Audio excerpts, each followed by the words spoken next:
I was thinking about this recent issue with Gayle King and Snoop and the reaction to that a lot of Kobe Bryant fans have been having and the controversy now that exists, which I consider to be an unfortunate distraction, and we'll get to that.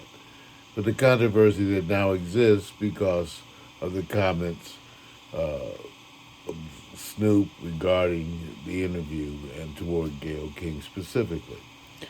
So, in an effort to speak about this honestly, and I didn't write anything out, I was just sitting here thinking. And it reminded me that this is a wonderful learning point. This is a wonderful learning point, and certainly because of that, it's worthy of discussion. What do I mean?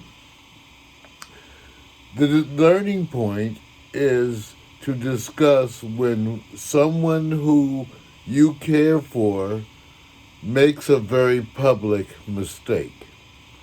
Okay? There's a bunch of them out there. Okay? People that we admire who, in a moment, make a judgment call and, make a stand or a statement that we regret.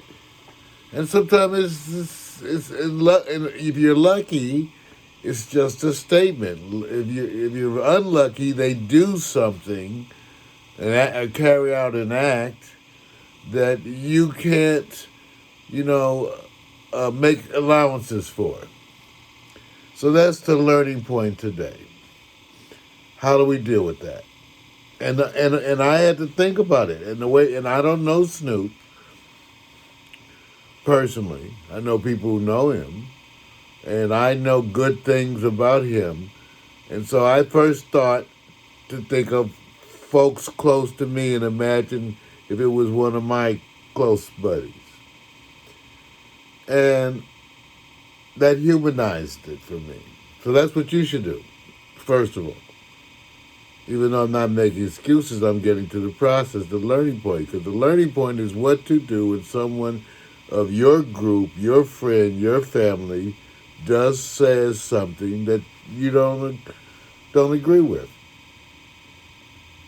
Well, the first thing I thought about is that if you were my friend, I would have had you on the phone saying, "Okay, cut it, hold up." I would have been one of those first people saying, "Okay, you messed up. You got to fix this now.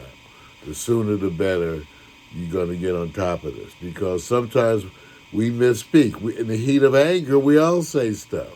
We all have said stuff. I'm not excusing. I'm just saying, in the heat of anger, we often say things that are unfortunate or stupid.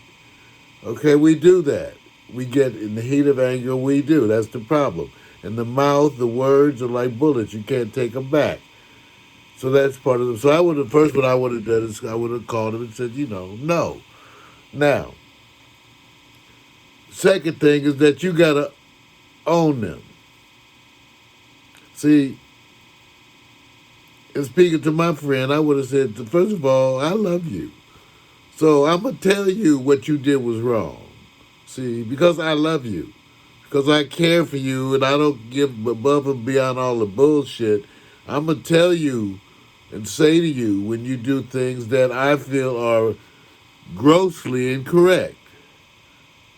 So if you need me to be one of those friends, and people who know me know this, if you need me to be one of them friends who's going to be excusing yours, your mistaken choices and actions, that's not being your friend, and I ain't one of them people.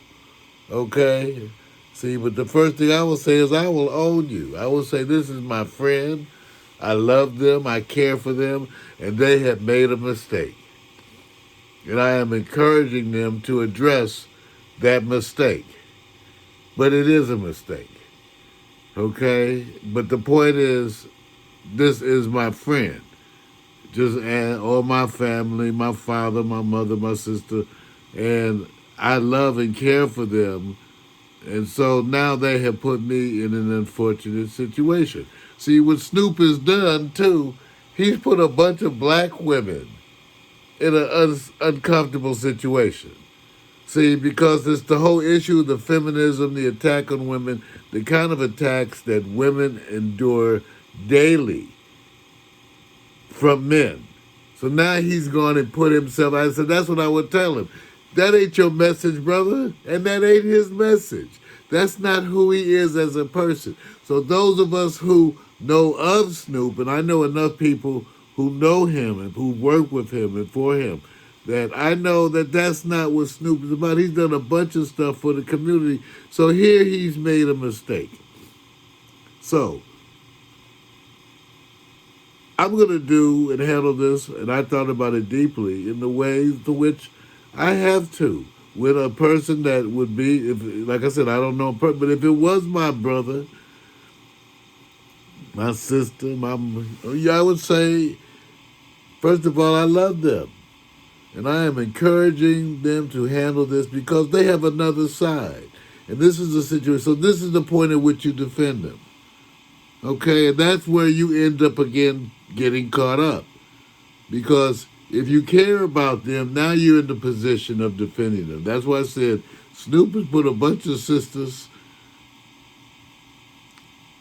in a difficult position. He's put Martha Stewart in a difficult position. He's put a bunch of people who support him and know about the good that he does on a daily basis. See, he does good on a daily basis, working out there hard in the community, doing things in places where other people don't even want to go. So he's out there doing that hard. And so now he's affected his legacy by expressing himself in the heat of the moment, because I'm sure he felt that way. Kobe fans, with anyone insults someone you love who just died with their daughter, so behavior gets flagrant. Doesn't mean that it's okay, it's out of control. It's out of control. But that's why it occurred.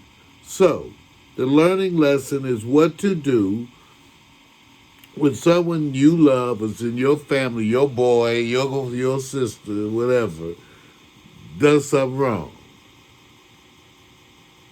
Publicly. I think you have to acknowledge that. I think you have to acknowledge a few things. You have to acknowledge, one, that you own them. See, I got to acknowledge that I own them. So that's part of the world that is my world. So it reflects on me and black folks and other people. It does. So I'm going to own it. So it reflects on me. When LeBron does something, it reflects on me. I feel like I'm like a lot of black folks. I feel like, hey, that reflects on me. Obama, because, that's part of what we liked about Obama. The image, the perspective, because those things reflected on us. So now this too reflects on us. So the first thing we're going to do, we're going to own it. We'll say we own them, we care for them, they're a part of where we come. So we can't abandon them, and we're not going to let the media put us in the position of condemning their whole life. That's what we're not going to do. So Snoop has put us in the position of defending him, defending his life. And what he's done is explaining to you all that this moment that he had that was a bad moment does not reflect his entire experience of his being and who he is, because it doesn't. And it doesn't. So like I said, this is the take-home lesson. When your boy does something wrong, you're going to have to first acknowledge that's your boy. You love them. You care for them. They're part of your world. And then you got to say it was a mistake of what they did, as said. And then hopefully get them to apologize too and move forward. Because I'm telling you, that is not, to think of Snoop Dogg solely in this context is a mistake. It's not true. It's not the full person that he is. But to also act like he did nothing would also be a mistake. And so we caught up. So the take-home lesson is, in life, you have to deal with some difficult positions. Defending or supporting friends who make mistakes is one of those difficult positions in life. Okay? So, and you will have to do with this. and deal with this at some point in time in your life. Let's hope you learn from this experience.